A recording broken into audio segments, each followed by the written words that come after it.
It's your girl Ro in the building, and I'm here to welcome you to my YouTube. Hey guys, welcome back to my channel. In today's video, I'm going to show you how to make my Starbucks chocolate apples. Here you're going to choose Granny Smith apples, or you can choose any apples of your choice. Make sure you clean them by washing, rinse, and dry them completely. I'm using the apple sticks, but these sticks I'm going to remove, so you just want to insert them well enough that they will hold to dip your apples, but also remove.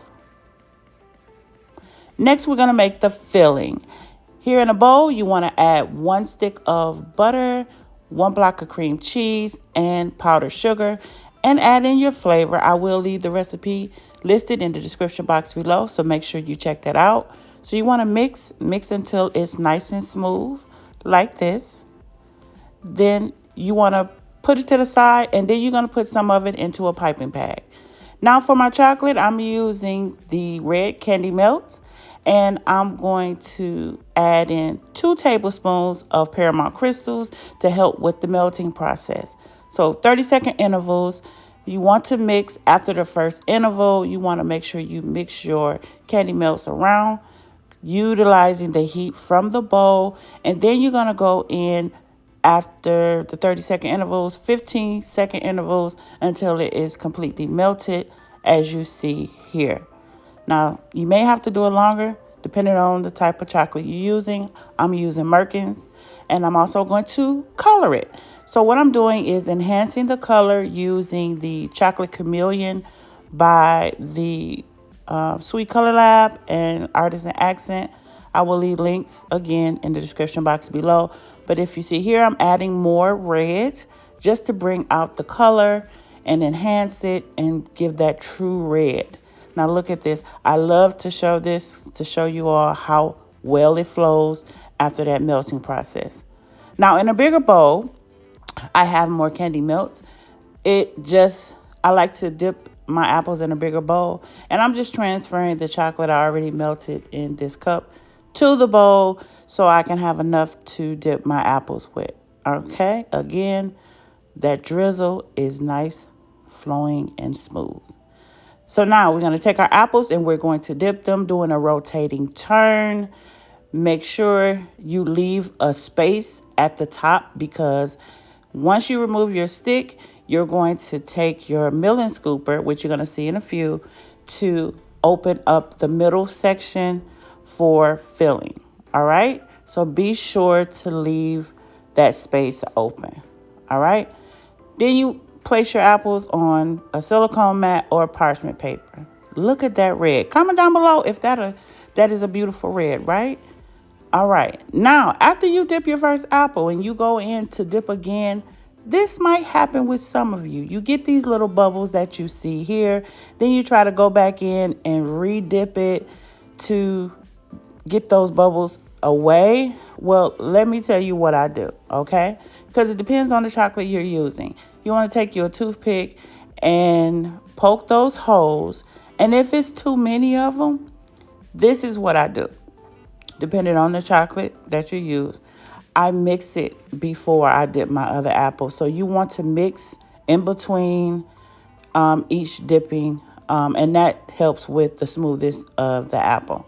Okay, so again, I mixed it up before I dip the apple, and then do my dipping. And make sure that all your Paramount crystals are completely melted. All right. Now look at that beautiful apple. Comment down below if you like this red. All right. Moving right along. This apple looks amazing. And that's a true red. I love it. All right. So these are how the apples turned out. Okay. And make sure when you do get your apples, check and inspect them. It's important. Don't dip no damaged apples into your chocolate or candy melts. All right, put some chocolate in a piping bag, and we're going to cut a small hole to do our drizzle. And I drizzle before I remove the stick. This is an easy process and an easy way and technique that I do when doing stuffed apples, okay? Some cut off the top. That's your preference, but I find this to be an easier way for me. It's more easier and sufficient to removing the core and adding the filling to the center. So my drizzles are done. You want to let them completely dry. You want to get you a paper towel, and this is the melon scooper that I mentioned. You want to take that. Now take your paper towel. The paper towel is needed so that the warmness of your hands does not melt your chocolate while you're working with it. So I had to remove the stick, and now we're going to go in with the melon scooper. Just like that. And you're going to remove the total core. You don't want to like dig out all the apple, but you're removing the core all the way down till you get to the bottom so that you can do your filling. You don't need to have like a huge big area. And what you see I'm doing here is just removing the center core of this apple so that I can have a nice amount of filling to fill this apple.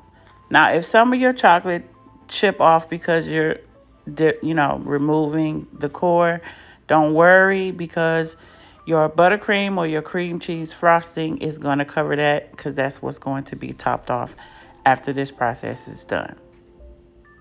All right, make sure you get them seeds and stuff out of there. Just remove it all. Now that's done. You see the center already and set to be filled. Now you want to get some lemon juice and your brush, a good brush, not a brush where the bristles are going to come off. All right, that's important. So you take some lemon juice and just you just go around and maneuver that brush around in the center to prevent the inside from browning. Make sure you get the edges on the outside of the opening part so that it doesn't brown. These apples are good for 24 to 48 hours just because it has cream cheese in it, and it will turn if you let them stay out longer than a week. All right. So these are meant to be enjoyed 24 to 48 hours, no longer than that. All right. Now I'm using my buttercream here. You can do a cream cheese frosting, but I'm using a 1M tip, and you just want to nicely swirl, going in a counterclockwise motion, and add your Valentine sprinkles to give it that look. And now to the fun part, the images. Okay, this is an 8x10 image, and I am using a 1.5 inch cutter, and these images are 1.5.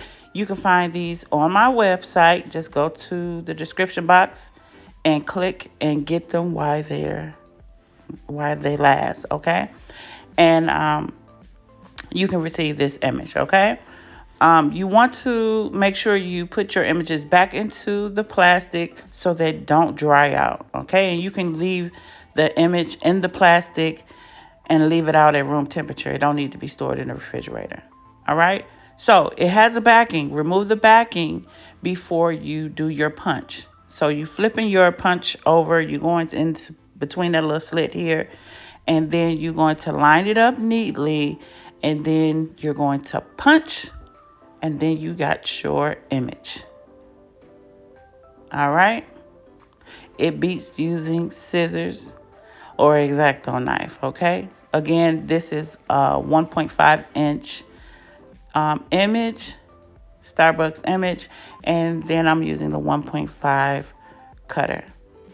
Makes it easier and sufficient for your design. All right, so just place that back in the plastic, and now we are ready to decorate.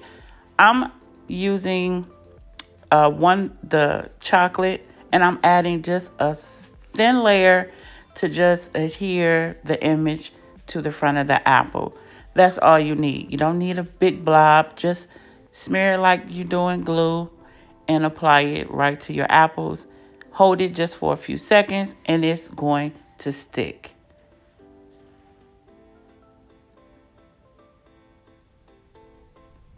These came out so beautifully.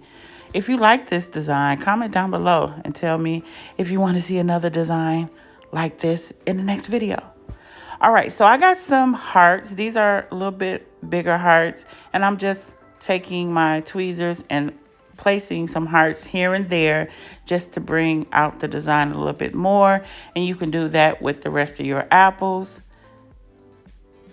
And I had to figure out where I was going to place them.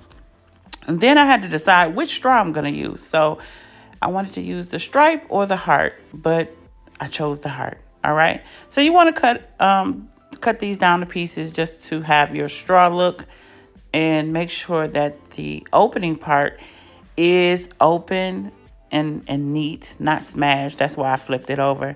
I'm trying to find the best side.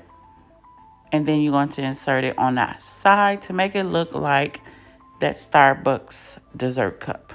All right.